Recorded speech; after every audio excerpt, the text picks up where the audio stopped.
नमस्कार. मालिकेच्या पुढील काही भागांमध्ये आपल्याला खूपच जबरदस्त असा ट्विस्ट पाहायला येणार आहे. कारण आत्ता जानकीच्या मदतीला सौमित्र आणि त्याचबरोबर अवंतिका आलेले आहेत आणि जानकी, सौमित्र, अवंतिका मिळून ऐश्वर्याचं कारस्थान सर्वांच्या समोर कसं आणतात आणि त्याचबरोबर ह्या ऐश्वर्याची आता पोलीस स्टेशनमध्ये, जेलमध्ये कशी रवानगी करतात हे आपल्याला या व्हिडिओमध्ये पाहायला मिळणार आहे.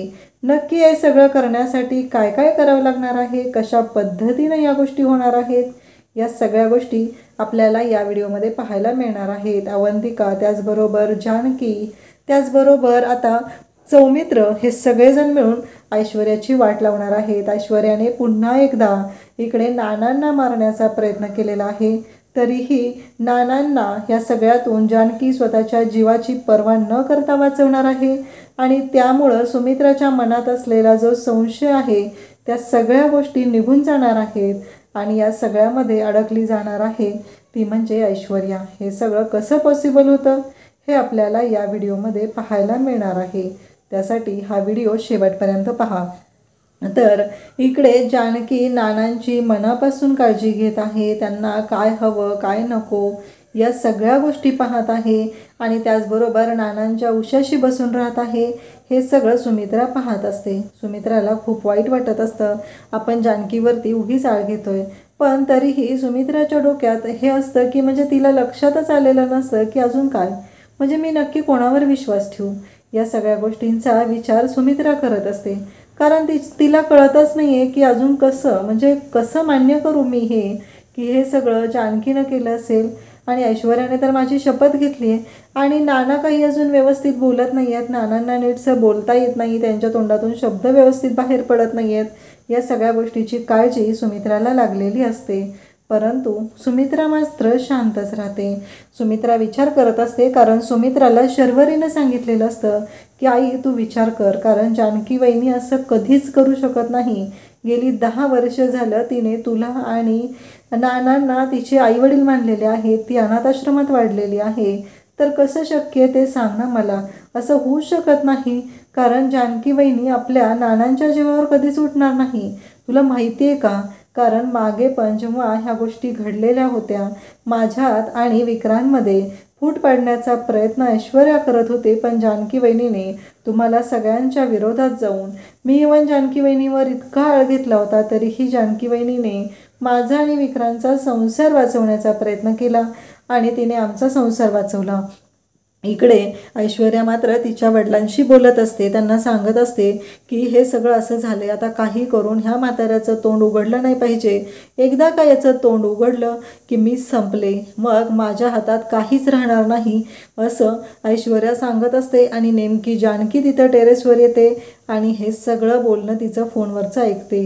जानकीचा राग अनावर होतो. जानकी म्हणते की पुन्हा तेच, पुन्हा तेच, हेच घडत आहे. तू नानांना ढकलून दिलं तेवढ्यावर तू थांबलेली नाहीस, आता तुला पुन्हा तेच करायचं आहे, पुन्हा नानांच्या जीवावर उठत आहे, तुला लाज कशी वाटत नाही असं म्हणत जानकी इकडे ऐश्वर्याचं थोबाड फोडत असते. तिला मारत असते. अक्षरशः तिला पळवू पळवू ती मारत आहे, ढकलून देत आहे. एका कानफाडीमध्ये ही ऐश्वर्या खाली पडते. जानकीचा कुत्र्यासारखा मार खाते, पण तिचा माज काही कमी होत नाही. जानकी म्हणते की एक गोष्ट लक्षात ठेव, काहीही झालं तरी नानांना मी डोळ्यात तेल घालून लक्ष ठेवणार आहे, नानांना मी काही होऊ देणार नाही. आणि इकडे आता सुमित्रा नानांच्या जवळ आहे. जानकीच्या बाबतीत तीही विचार करत आहे, नक्की काय आहे यामागं, रिझन काय आहे हे ती शोधत आहे. जानकी नानांच्या जवळ आलेली असते. नानांचा हात हातात घेऊन म्हणत असते की नाना, लवकरात लवकर तुम्ही शुद्धीवर या, तुम्ही बोललं पाहिजे, तुम्ही बरं झालं पाहिजे नाना, काही झालं तरी आम्हाला तुमची गरज आहे नाना असं म्हणत जानकी रडत आहे. तिच्या डोळ्यातून पाणी येत आहे. सुमित्राने पाहिलेलं असतं जानकीने निर्जळी व्रत ठेवलेलं आहे आणि आता नानांना घरी आणलेलं आहे, पण अजूनही जानकीनं व्रत काही सोडलेलं नसतं. म्हणून सुमित्रा जानकीला म्हणत असते की आता बास झालं, अगं बंद कर उपवास, आता खा काहीतरी, नाना बरे झालेत ना. पण जानकी म्हणत असते की नाही, आता नवरात्र सुरू होतं आहे ना, मग मी पूर्ण व्रत करणार आहे, 9 दिवसाचा कडक उपवास करणार आहे आणि नाना पूर्ण बरे झाले तरच मग मी खाणार आहे असं जानकीचं म्हणणं असतं. आता जानकीने ठरवलेलं आहे की सकाळी 1 कप दूध घ्यायचं आणि हा उपवास आहे तो करायचा, असं जानकीचं म्हणणं आहे. आणि जानकी ते व्रत मनापासून करत आहे. इकडे आपल्याला पाहायला मिळतं की सुमित्रा जानकीला म्हणते की जानकी, अगं एवढं नको करूस तू, तुझ्या जीवाला त्रास होईल. तेव्हा जानकी म्हणते, नाही, माझ्या प्रार्थनेमध्ये तेवढी ताकद आहे, मी नानांना बरं करणार आहे. आता जानकीने 9 दिवसाचा नवरात्रीचा उपवास ठेवलेला आहे आणि जानकीचं असं म्हणणं आहे, काहीही झालं तरी मी माझ्या नानांना बरं करणार आहे, असं जानकीचं म्हणणं आहे. जानकीला खूपच काळजी वाटत आहे. नानांच्या बाबतीत जे झालेलं आहे ते खरंच खूप भयानक आहे आणि पुन्हा आता ऐश्वर्याकडून अजूनही नानांच्या जीवाला धोका निर्माण होऊ शकतो. त्यामुळं जानकीला काही करून नानांवरती लक्ष ठेवावं लागणार आहे. ऐश्वर्या त्यांना काही करू शकते, पण नेमकं घडतं असं ते म्हणजे आता जानकी आणि ऋषिकेश दोघंही मंदिरात जाणार असतात. पण चांगली गोष्ट ही असते ती म्हणजे आता सौमित्र आलेला असतो आणि सौमित्रकडे सुमित्रा, त्याचबरोबर जानकी आणि शर्वरी धावत जातात. सौमित्र आलेला असतो आणि सौमित्र म्हणतो की काय झालं नक्की, मला कळलं. तेव्हा सुमित्रा म्हणते, मी तर तुला सांगायचं नाही असं सांगितलं होतं. तेव्हा सौमित्र म्हणतो की मला दादाने सांगितलं की नाना पडलेले आहेत जिन्यातून, नक्की कशामुळे हे झाले हा प्रश्न सौमित्र विचारतो. तेव्हा सुमित्रा म्हणते, चल आधी तू नानांना भेट, बाकीच्या गोष्टी आपण नंतर बोलूया, असं सुमित्रा सांगू लागते. मग सौमित्र नानांना भेटायला येतो. तो नानांना म्हणतो की नाना, तुम्हाला लवकर बरं व्हायचं आहे, तुम्हाला काही होणार नाही, आम्ही सगळे आहोत ना. आणि मग सुमित्रा सांगत असते की जानकीने उपवास केलेला आहे नानांसाठी. हे सगळं सुमित्रा बोलत असते.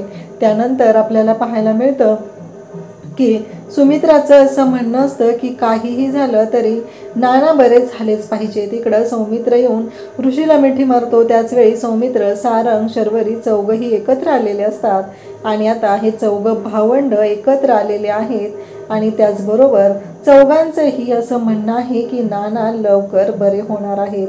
काहीही झालं तरी नानांना पण काही होऊ द्यायचं नाही, हे सगळ्यांचं ठरलेलं आहे. जानकीने पण कडक व्रत करायचं ठरवलेलं आहे. नाना लवकर बरे झालेच पाहिजेत, हा सगळ्यांनी ध्यास घेतलेला आहे.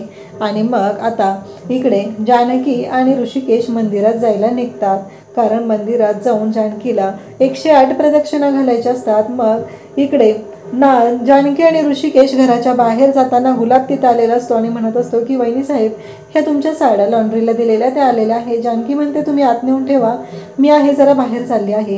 हे सगळं जानकी बोलत असते आणि तेव्हा मात्र ऐश्वर्या याच गोष्टीचा फायदा करायचं ठरवते. ती म्हणजे तिने ठरवलेलं असतं की आता ही जानकी घराच्या बाहेर पडत आहे, म्हणजे आता मला काहीतरी करावं लागणार आहे, असं ऐश्वर्याचं म्हणणं असतं. आणि मग तिने तिच्या वडिलांना फोन करते, म्हणजे सयाजीरावांना.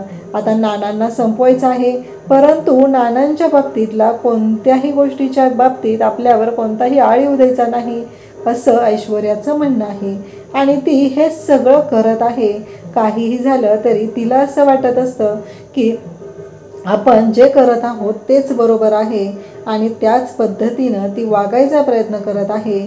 परंतु जानकी मात्र खूपच हुशार आहे, चालाक आहे आणि जानकी पूर्णपणे वाट लावत आहे, ते म्हणजे ऐश्वर्याची. कारण ऐश्वर्यावर तिनं बारीक लक्ष ठेवलेलं आहे आणि नानांनी काहीही झालं तरी नानांच्या बाबतीत जानकी खूपच विचार करून वागत आहे. त्यानंतर आपल्याला पाहायला मिळतं की जानकी आणि ऋषिकेश गेलेले असतात. जानकी पुन्हा येते आणि नानांच्या रूममध्ये जाते, कारण तिने मंदिरात तिथे जाऊन देवीआईच्या समोर तिथं बोललेली असते की माझ्या नानांना काही होता कामा नये, त्यांच्यावर आलेलं संकट, कोणतंही संकट झेलायची माझी तयारी आहे, असं तिनं म्हणालेली असते. आणि नेमकं तेच तिथं ती करते. आणि जेव्हा नानांच्या बाबतीत जानकीनं देवीआईकडे हे सगळं व्रत बोलून दाखवलेलं असतं, तेव्हा तिथं देवीआईचं फूल पडतं आणि ते फूल घेऊन, म्हणजे ते एक मिळालेला आशीर्वाद आहे देवीआईचा, ते सगळं घेऊन जानकी नानांच्या रूममध्ये येते आणि पाहते तर काय, नानांच्या हातामध्ये ते फूल देत असते. आणि नेमकं त्याच वेळी जानकी तिथं असते आणि तो नाग नानांच्या अंगावर आलेला असतो आणि नानांना फणा काढून तो ढसणार असतो. आणि नेमकी त्यावेळी जानकी तिथं पोहोचलेली असते आणि जानकी नानांवर होणारा जो हल्ला आहे ती स्वतःवरती घेते आणि जानकीनं हे दाखवून दिलेलं आहे की नानांसाठी तिने स्वतःचा जीवही धोक्यात घालते. आणि मग तिथे लगेचच धावत आलेला असतो तो म्हणजे ऋषिकेश, कारण ते दोघं एकत्रच मंदिरात गेलेले असतात. ऋषिकेश धावत येतो आणि तो पाहतो तर त्याला धक्का बसतो आणि जानकी तिथे बेशुद्ध पडायला लागलेली असते. ऋषिकेश जोरात ओरडतो, जानकी जानकी असं जो ओरडतो आणि जानकीला सावरायला जातो. आणि तेव्हा सगळेजण धावत येतात. काय झालं काय झालं हा प्रश्न सगळ्यांना पडलेला असतो. आणि येऊन पाहतात तर जानकी बेशुद्ध पडलेली आहे. जानकीच्या हाताला नाग चावलेला आहे.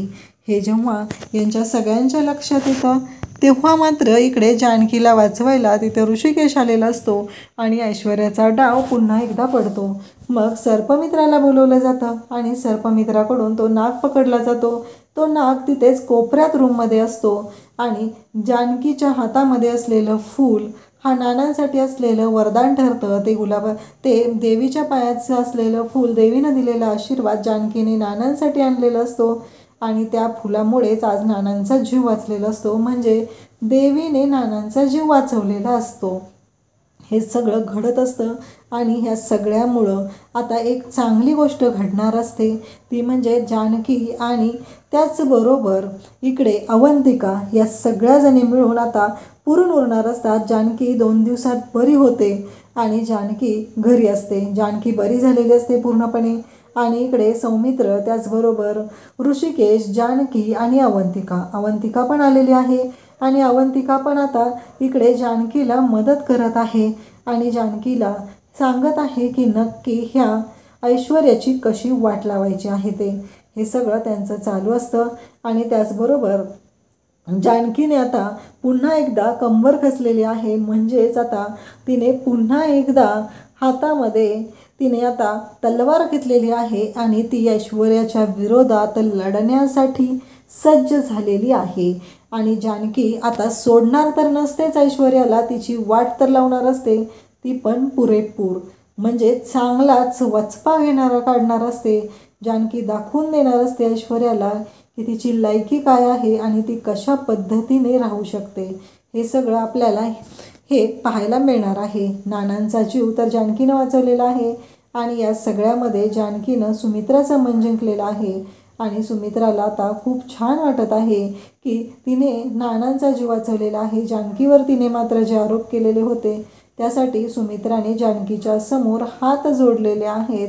जानकीची माफी मागितलेली आहे. जानकीला जवळ घेतलेलं आहे आणि जानकीला म्हणत आहे की जानकी, खरंच माझ्याकडनं चुकलं आणि नानांचा जीव तू वाचवलेला आहे, तरीही मी तुझ्यावरती नको ते आरोप करत होते. खरंच मला माफ कर, असं सुमित्रा जानकीला म्हणत आहे. आणि जानकीच्या समोर तिनं हात जोडलेले आहेत. पुन्हा एकदा तू यांना मरणाच्या दारातून परत आणलेलं आहे, पण तेवढ्यावरच तू थांबलेली नाही, तर यांच्यासाठी जे काही केलेलं आहे त्याच्यामुळं हे सगळं शक्य झालेलं आहे, असं सुमित्रा सांगत असते. इथे जानकीने तर आता ऐश्वर्याची वाट लावलेली आहे. आणि मग नाना आता पूर्णपणे बरे झालेले आहेत आणि नाना पोलिसांना बोलावून घेतात आणि सांगतात की हे सगळं जे काही केलेलं आहे, ते जे काही झालेलं आहे ते सगळं हे ऐश्वर्याने केलेलं आहे. मला जिन्यावरून ऐश्वर्याने ढकललेलं आहे. नानांनी सुरुवातीला ठरवलेलं असतं की ऐश्वर्याचं नाव कुठेही येऊ द्यायचं नाही, परंतु नाना म्हणतात की नाही, आत्ता जर का मी या ऐश्वर्याला सोडलं तर ही ऐश्वर्या पुन्हा एकदा आमच्या घराला उद्ध्वस्त करेल. त्यापेक्षा या ऐश्वर्याची नांगी ठेचणं गरजेचं आहे आणि तीही वेळीच ठेचणं गरजेचं आहे. म्हणून नानांनी आता ऐश्वर्याचं नाव हे पोलिसांना सांगायचं ठरवलेलं असतं आणि त्यांनी पोलिसांना फोन करून बोलावून घेतलेलं आहे आणि पोलिसांना सांगितलेलं आहे की मला ऐश्वर्याने ढकललेलं होतं. माझ्या बायकोने, सुमित्राने तुम्हाला सगळ्यांना सांगितलं की हे सगळं अशा पद्धतीनं झालेलं आहे, पण आता मी तुम्हाला सांगत आहे की मला या ऐश्वर्याने ढकललेलं आहे. जेव्हा नाना स्वतः आता हे सगळं बोलत आहेत आणि तेव्हा मात्र नानांनी आता स्वतः सांगितल्यामुळं इथे ऐश्वर्याची तर वाट लागलेली आहे. आणि मग ते ऋषिकेशला सांगतात की आत्ताच्या आत्ता पोलिसांना बोलवून घ्यायचं आहे आणि मी स्वतः सांगत आहे ना, मग झालं. आणि पोलीस येतात. त्याचबरोबर येताना लेडी हवालदारही सोबत आणलेला असतो आणि नाना पोलिसांना सांगतात की माझ्यावर जीवघेणा हल्ला झालेला होता आणि या सगळ्यामध्ये माझी सून म्हणजे सयाजीरावची मुलगी ही ऐश्वर्या आहे आणि त्या ऐश्वर्याने मला जिन्यावरून ढकलून दिलेलं होतं. हे सगळं जेव्हा नाना सांगतात तेव्हा मात्र इकडे ऐश्वर्याला खूप मोठा धक्का बसतो आणि नाना म्हणतात की आत्ताच्या आत्ता हिला घेऊन जा. आणि आता नानांनी सांगितलं आहे म्हणजे झालं आणि नानांनी स्वतः कबुली दिलेली आहे. कारण पोलिसांना तर ऐश्वर्याने फोन केलेला असतो तेव्हाही तिने जानकीवरती आरोप केलेले असतात. पण आता हे सगळं जेव्हा घडलेलं असतं त्यामुळं ऐश्वर्या आता जेलमध्ये तर जाणार असते, परंतु नानांमुळंच हे सगळं आता ऐश्वर्या जानकीला आणि ऋषिकेशला न्याय मिळालेला आहे. आणि पोलिसांनी हे सगळं दाखवून दिलेलं आहे की नक्की हे काय करू शकतात. आणि त्याचबरोबर नानांनी हे सगळं केलं आणि नानांनी पुन्हा एकदा जानकीचा खरेपणा सगळ्यांच्या समोर आणलेला आहे आणि जानकी ही खरी आहे हे सगळ्यांना समजलेलं आहे. अशाच अपडेटसाठी चॅनलला सबस्क्राईब करा. थँक्यू.